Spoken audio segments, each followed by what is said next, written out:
पहले यूक्रेन पर ताबड़तोड़ मिसाइलें अटैक की जाती थी, यूक्रेन पर हमले होते थे, और अब पोलैंड वो दूसरा देश है जिस पर हमला किया गया, रूसी मिसाइल है। तो क्या अब नाटो रशिया के बीच युद्ध होने वाला है? क्योंकि यूक्रेन नाटो का हिस्सा बनना चाहता था, इसी पर रशिया ने कहीं ना कहीं ऐतराज जताया, और उसके बाद यूक्रेन पर ताबड़तोड़ हमले, और अब पोलैंड पर भी हमला किया गया है। तो क्या अब युद्ध छिड़ने वाला है, वर्ल्ड वॉर 3 शुरू होने वाली है? ये तमाम सवाल हैं, क्योंकि एक तरह से अब यूक्रेन से भी आगे बढ़ गया है रशिया और तेजी से हमला कर रहा है। और बड़ी खबर क्या इस वक्त बताएंगे नामिका। और सलोनी ने आपको तस्वीर दिखाई कि किस तरह से जो 30 देश हैं नाटो के, उनकी बैठक हो रही है, होने वाली है, इमरजेंसी बैठक होने वाली है। कौन कौन से देश इसका हिस्सा हैं ये बताया आपको। वर्ल्ड वॉर 3 की गिनती शुरू हो गई है, उल्टी गिनती हम लगातार करें जब से फरवरी से इस महायुद्ध की शुरुआत हुई है। और अब पोलैंड में मिसाइल गिरने के बाद ये सवाल उठ रहा है कि नाटो कंट्रीज क्या कदम उठाएंगे। क्या रूस को लेकर कोई बड़ा फैसला नाटो की ओर से किया जा सकता है? रिपोर्ट देखिए।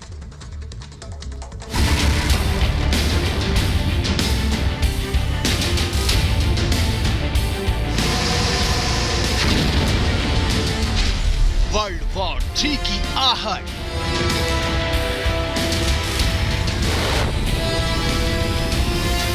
पोलैंड में मिसाइल, टेंशन में नाटो।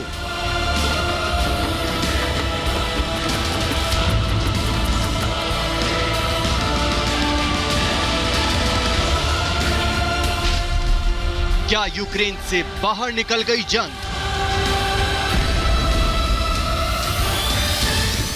पोलैंड में मिसाइल गिरने के बाद नाटो थमथमा गया है, अमेरिका टेंशन में है, G7 और नाटो देश अलर्ट हो गए हैं।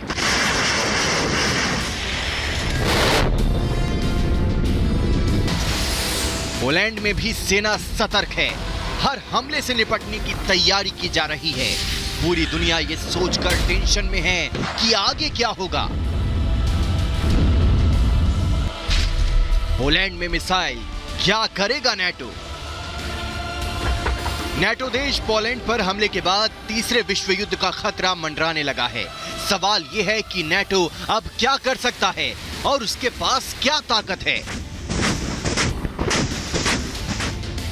अमेरिका, ब्रिटेन, फ्रांस, जर्मनी, तुर्की समेत 30 देश नाटो में शामिल है। नाटो के पास 13.50 लाख सेना है, जिसमें सबसे ज्यादा अमेरिकी सैनिक हैं। तुर्की और फ्रांस के भी लाखों सैनिक इसमें शामिल हैं। दुनिया के कई देशों में नाटो की सेना तैनात है। रूस यूक्रेन जंग शुरू होने के बाद पोलैंड और रोमानिया में नाटो की कुछ सेना तैनात की गई थी, जो हर वक्त हमले के लिए तैनात रहती है।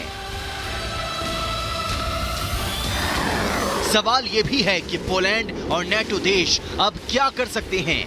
नाटो के नियमों के तहत पोलैंड को सामूहिक सुरक्षा की गारंटी मिली हुई है। ऐसे में अब खतरे से निपटने के लिए पोलैंड नाटो सेना को बुला सकता है।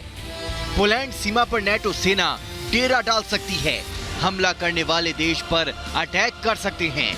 नाटो देश पोलैंड को हथियार दे सकते हैं।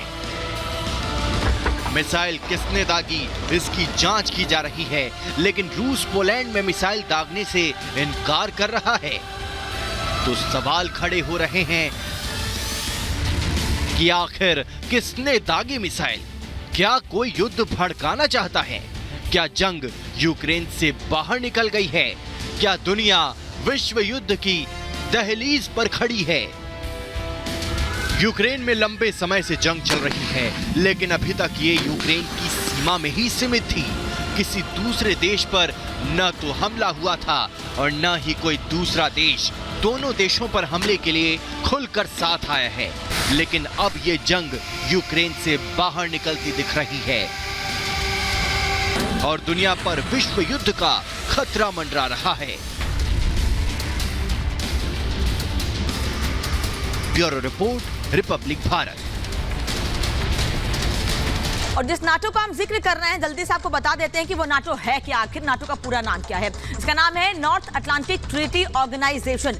यूरोप और उत्तरी अमेरिकी देशों का सैन्य राजनीतिक गठबंधन है ये, जिसमें 30 देश शामिल हैं। नाटो में America, France, Britain, Poland, Italy, Norway समेत 30 देश शामिल हो। हमने आपको भी एक मैप भी दिखाया था कि किस तरह से पोलैंड पर अटैक हुआ। पोलैंड की सीमा यूक्रेन से लगी हुई है और उसके पास रूस है। तो ऐसे में यह सवाल भी उठ रहा है, रूस ने क्या यूक्रेन को पार करते हुए पोलैंड पर यह हमला किया? हालांकि रूस इस बात से इनकार कर रहा है और रूस का यह साफ कहना है कि हमने बातचीत की है पोलैंड से और इसका कोई बड़ा समाधान निकाला जाएगा। इसका हेडक्वार्टर बेल्जियम की राजधानी ब्रसेल्स में है। नाटो क्या है यह हम आपको लगातार बता रहे हैं और कौन कौन से देश इसके मेंबर हैं। कुल 30 देश इसके मेंबर हैं, जिनमें से पोलैंड पर ये 2 मिसाइल अटैक हुए हैं।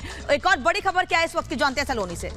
बिल्कुल अनामिका, जिस तरह से आप जानकारी दे रही थी कि अटैक हुए हैं पोलैंड पर, उसको लेकर रशिया का बयान सामने आ गया। रशिया ने साफ तौर पर इनकार कर दिया है कि उसने पोलैंड पर अटैक नहीं किया है। रशिया का यह कहना है कि यह सिर्फ युद्ध भड़काने की कोशिश है। इस वक्त ये बड़ी खबर हम आपको बता रहे हैं, ऑफिशियल स्टेटमेंट रशिया का सामने आया है। जिस तरह से पोलैंड पर अटैक हुआ और रूसी बम बरसाए जाने की बात कही जा रही थी, उस पर रशिया ने यह साफ कहा है कि ये बम उसने नहीं बरसाए हैं। बड़ी खबर इस वक्त बता रहे हैं, जानबूझकर युद्ध को भड़काने की कोशिश की जा रही है। रशिया ने ये ऑफिशियल स्टेटमेंट दिया है। पोलैंड पर हमले से साफ तौर पर रशिया इनकार कर रहा है। रशिया का कहना है कि उसने हमला नहीं किया।